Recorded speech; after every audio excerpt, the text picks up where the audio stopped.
성도 여러분 반갑습니다. 오늘은 어떻게 지내셨습니까? 성령의 인도하심을 따라 오늘도 순종하는 하루가 된 줄로 믿습니다. 하나님의 말씀을 듣고 성령의 인도하심과 감동하심을 따라 순종하는 여러분에게 하나님의 크신 은혜가, 우리 주님의 놀라우신 사랑이, 또 무엇보다 성령의 놀라우신 능력이 늘 함께 하셔서 합력해서 선한 열매를 맺는 길로만, 생명의 길, 영생의 길로만 한 걸음 한 걸음 하나님의 나라를 향해 나아가는 여러분 모두가 될 수 있기를 간절히 바랍니다. 오늘 우리가 함께 은혜를 나눌 본문 말씀, 구약성경 예레미야서 31장 27절부터 30절까지에 있는 말씀, 예레미야서 31장 27절부터 30절까지 봉독합니다. 여호와의 말씀이니라. 보라, 내가 사람의 씨와 짐승의 씨를 이스라엘 집과 유다 집에 뿌릴 날이 이르리니 깨어서 그들을 뿌리 뽑으며 무너뜨리며 전복하며 멸망시키며 괴롭게 하던 것과 같이 내가 깨어서 그들을 세우며 심으리라. 여호와의 말씀이니라. 그때에 그들이 말하기를 다시는 아버지가 신포도를 먹었으므로 아들들의 이가 시다 하지 아니하겠고, 신포도를 먹는 자마다 그의 이가 신 것 같이 누구나 자기의 죄악으로 말미암아 죽으리라. 아멘. 일이 잘 되면 내가 잘한 것이고 일이 잘못되면 조상 탓이다 라는 말이 있습니다. 잘못된 일, 그러니까 실패한 일에 대해서 책임을 지기 싫어하는 사람들의 습성을 잘 설명하고 있는 그러한 말이라고 생각이 됩니다. 사람들은 일이 잘 되면 계획했던 대로 혹은 사람들에게 인정을 받을 정도로 어떤 업적이 있고 열매가 있으면 내가 얼마나 노력하고 내가 얼마나 준비를 잘했는지, 내가 이 열매를 거두기 위해서, 이 일을 하기 위해서 어떤 그 수고를 아끼지 않았는지, 내 능력이 얼마나 되는지를 참 어떤 사람은 드러내서 자랑하기도 하고 드러내놓지 않지만 은근히 자랑하는 그런 모습들을 많이 봅니다마는, 일이 잘 되지 않으면 그 잘못된 이유, 실패한 이유를 내 준비 부족이나 혹은 내가 능력이 부족해서 이렇게 말로는 그렇게 표현을 합니다마는 실제로 보면 내가 부족하다, 능력이 없다라는 것을 인정하기보다는 누군가에게 다른 어떤 시대적인 상황이라든지 여건이라든지 이런 조건들, 다른 것으로 이유를 찾아서 책임을 전가하려고 하는 그런 모습들을 보게 됩니다. 사람들은 내가 부족한 사람이고 능력이 없는 사람이라는 것을 공식적으로 인정하고 싶지 않으려고 하는 그런 기본적인 습성이 있습니다. 그러나 하나님은 말씀하십니다. 모든 일의 책임은 본인이 지는 것이지 다른 사람의 잘못 때문에 내가 책임을 지는 경우도 없고, 내가 잘못함으로 인해서 다른 사람에게 책임을 떠넘길 수도 없다는 것이죠. 내가 실패한 일에 대해서 누군가에게 책임을 떠넘길 수도 없고, 다른 사람의 그 어떤 일들로 인해서, 부족함으로 인해서 내가 그 책임을 떠안을 필요도 없다는 것입니다. 그렇습니다. 창세기에 보면 아담과 하와는 죄를 범했을 때 선악을 알게 하는 나무의 열매를 먹지 말라, 먹으면 정령 죽으리라, 반드시 죽는다 하나님이 말씀하셨는데 그걸 따먹었어요. 그리고는 왜 먹었느냐라고 물어보시는 하나님의 말씀 앞에 책임을 떠넘겼습니다. 아담이 먼저 떠넘겼고요, 하와에게. 하와는 뱀에게 떠넘겼고요. 책임을 떠넘긴다라고 하는 것, 그것이 바로 죄의 결과입니다. 내가 온전히 하나님 앞에 서지 못하게 되니까, 하나님 앞에 설 수 없으니까, 열매가 없으니까 하나님의 말씀에 불순종한 그 책임을 내가 져야 되는데 이거 겁이 나거든요. 두렵거든요. 불순종했으니까 이 잘못이고 하나님에게서 버림을 받게 되면 안 되니까 그 책임을 어떻게든지 남에게 넘겨서 나는 죄책감을 벗어보려고 노력을 합니다. 물론 사람의 마음은 그렇게 하면 잠깐 동안은 죄책감에서 벗어날 수 있을지도 모릅니다. 하지만 여러분, 죄책감을 벗어나고 나 스스로 그렇게 위안을 삼는다고 해서 하나님 앞에서 내가 책임져야 할 죄의 형벌까지도 면할 수 있는 것은 절대로 아닙니다. 죄의 대가는 반드시 죄를 지은 본인이 감당해야 됩니다. 불순종했으면 불순종한 책임을 져야 됩니다. 누가 대신 해줄 수 있는 사람 아무도 없습니다. 누구의 책임도 아니고요. 바로 내 책임입니다. 여러분은 어떻습니까? 여러분의 모든 삶에 대해서 지금까지의 모든 삶에 책임을 지고 오늘까지 살았습니까? 아니면 누구에겐가 여러 가지 조건, 환경, 시대적인 분위기 여러 가지가 있을 수가 있겠죠. 그쪽으로 책임을 떠넘겼습니까? 여러분, 여러분의 모든 생활에 대해서 책임 있게 생활할 줄 알아야 됩니다. 내가 하는 말 한마디 한마디도, 내가 행하는 행동 하나하나, 내가 가지고 있는 모든 생각조차도 하나님 앞에서 숨길 수 없고 그 책임을 면제받을 수 없다는 사실을 기억하고, 그러나 여러분 기억하시길 바랍니다. 우리가 어떤 잘못을 범했다 할지라도 그 책임을 대신 져주신 유일하신 분이 예수 그리스도이십니다. 예수님이 저와 여러분의 모든 잘못된 것을 책임지시고 목숨을 버려주셨어요. 이제 그러면 예수님이 나를 대신해서 목숨을 버려주셨음을 정말로 믿는다면 다시는 같은 죄를 범하지 아니하도록, 예수님이 또 그 책임을 지는 일이 없도록, 예수님의 고난의 십자가 다시는 지는 일이 없도록 오늘 나에게 말씀해 주시는 대로 순종해야 되지 않겠습니까? 언제까지 불순종하고 계실 겁니까? 나에게 말씀해 주시는 성령의 역사하심 앞에 오늘 회개하고 지금부터 순종하는 삶으로 여러분의 삶의 방향을 전환하는 귀한 은혜가 여러분에게 충만하게 임하시기를 간절히 바랍니다. 그것이 곧 열매 맺는 일입니다. 하나님이 기뻐하시는 자녀로 오늘을 사는 겁니다. 불순종의 길이 아니라 책임을 잠시라도 피해보고자 변명하는 것이 아니라 말씀을 듣고 지나온 날의 모든 부족함을 회개하고 지금부터는 하나님이 말씀하시는 대로, 성령이 역사하시는 대로 순종하는, 그래서 하나님에게 기쁨이 되고 자랑이 되는 여러분 모두가 될 수 있기를 간절히 바랍니다. 기도하시겠습니다. 오늘도 연약한 저희들의 삶을 인도하시는 아버지 하나님, 성령의 능력과 권능으로 저희들을 붙들어 주셔서 지금까지의 모든 불순종의 죄악을 우리 주님이 책임져 주시고 대신 제물이 되어 주심으로 다시 시작할 수 있도록 은혜를 베풀어 주심을 감사드립니다. 원하옵는 것은 성령의 역사하심을 통해 말씀해 주시고 깨우쳐 주실 때 하나님이 원하시는 뜻이 무엇인지를 알게 해 주실 때에 그 말씀 앞에 믿음으로 순종함으로써 하나님이 원하시는 아름다운 열매를 맺어가는 우리 모두가 되게 하여 주시옵소서. 이 모든 말씀을 예수님의 이름으로 기도하옵나이다. 아멘. 오늘 우리가 함께 통독할 하나님의 말씀 누가복음으로 가겠습니다. 누가복음 18장, 누가복음 18장 15절부터 함께 통독하시겠습니다. 누가복음 18장 15절입니다. 누가복음 18장 15절부터 함께 통독을 하시겠습니다.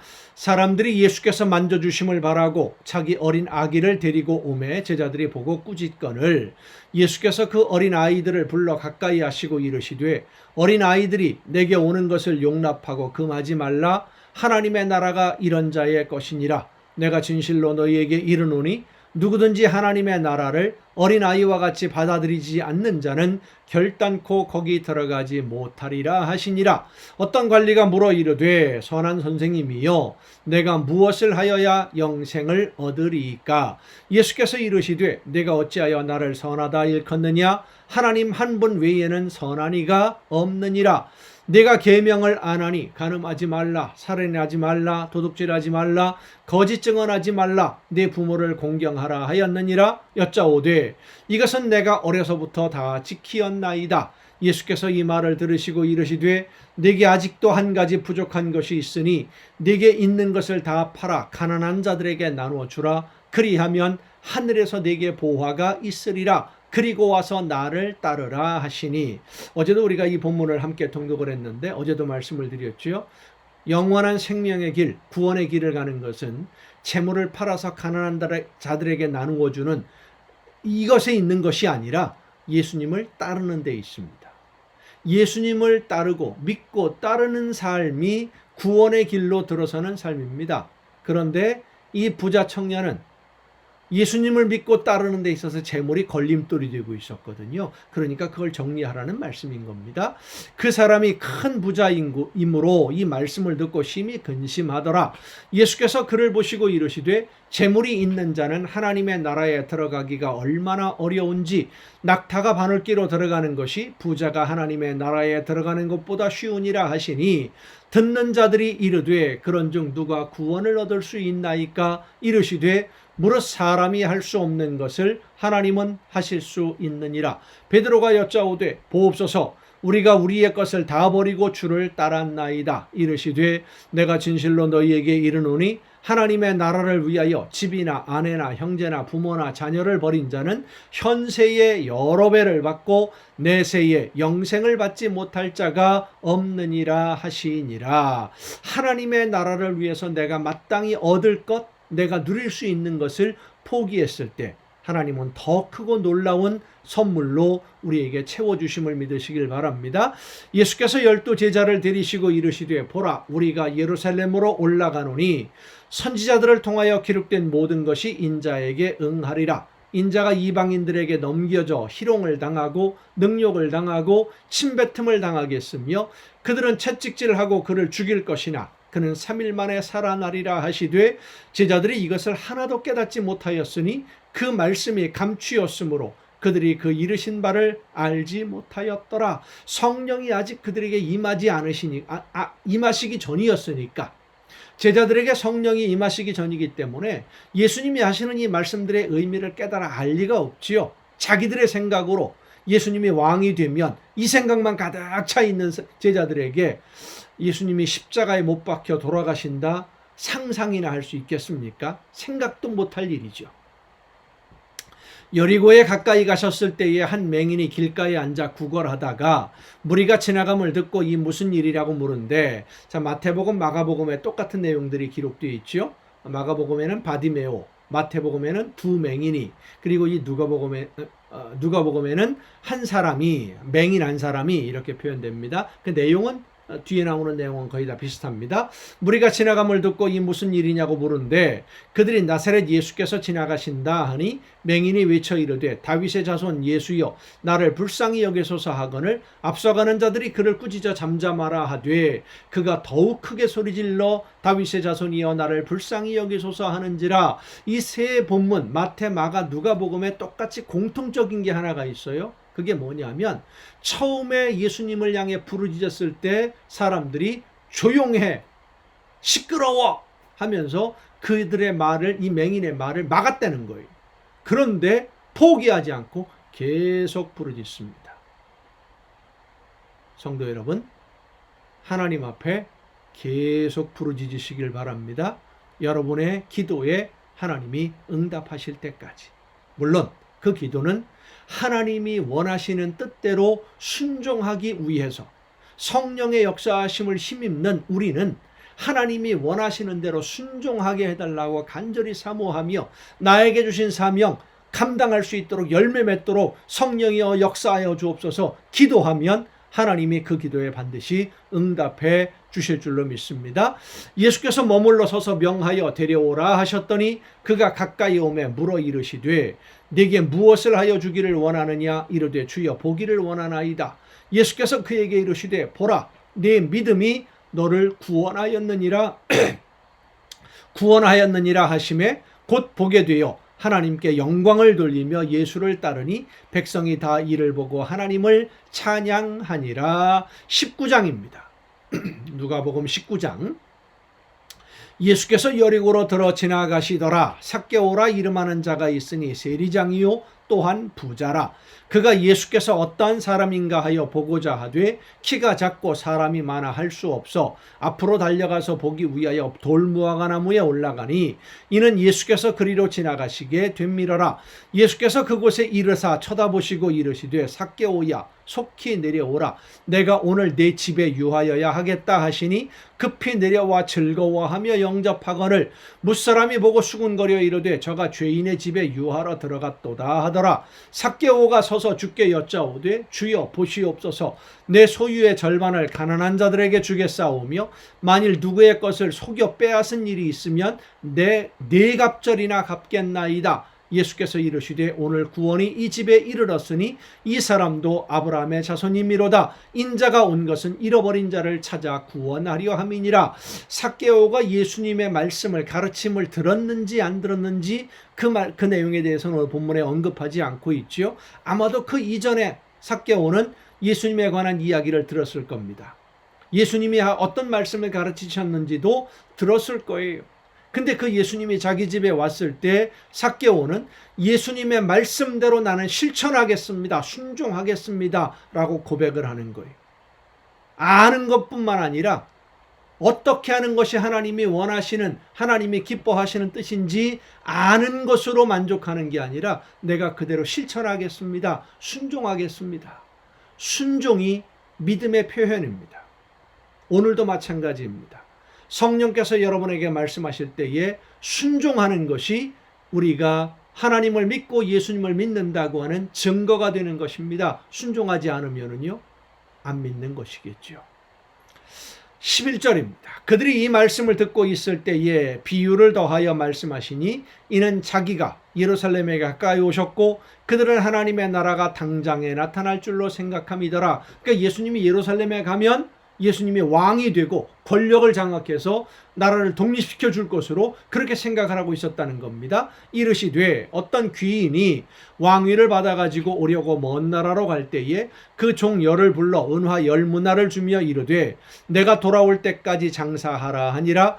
그런데 그 백성이 그를 미워하여 사자를 뒤로 보내어 이르되 우리는 이 사람이 우리의 왕됨을 원하지 아니하나이다 하였더라. 귀인이 왕위를 받아가지고 돌아와서 은화를 준 종들이 각각 어떻게 장사하였는지를 알고자 하여 그들을 부르니 그 첫째가 나와 이르되 주인이여 당신의 한 문화로 10문화를 남겼나이다. 주인이 이르되 잘하였다. 착한 종이여 내가 지극히 작은 것에 충성하였으니 10고을 권세를 차지하라 하고 그 둘째가 와서 이르되 주인이여 당신의 한 문화로 5문화를 만들었나이다. 주인이 그에게도 이르되 너도 5고을을 차지하라 하고 또 한 사람이 와서 이르되 주인이여 보소서 당신의 한 문화가 여기 있나이다. 내가 수건으로 쌓아 두었었나이다. 이는 당신이 엄한 사람인 것을 내가 무서워함이라. 당신은 두지 않은 것을 취하고 심지 않은 것을 거두나이다. 주인이 이르되 악한 종아 내가 네 말로 너를 심판하노니 너는 내가 두지 않은 것을 취하고 심지 않은 것을 거두는 엄한 사람인 줄로 알았느냐? 그러면 어찌하여 내 돈을 은행에 맡기지 아니하였느냐?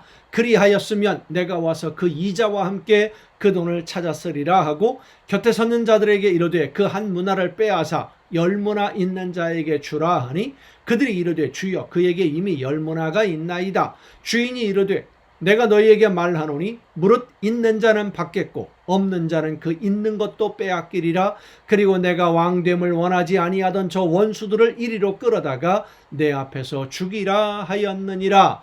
하나님이 맡겨주신 사명입니다.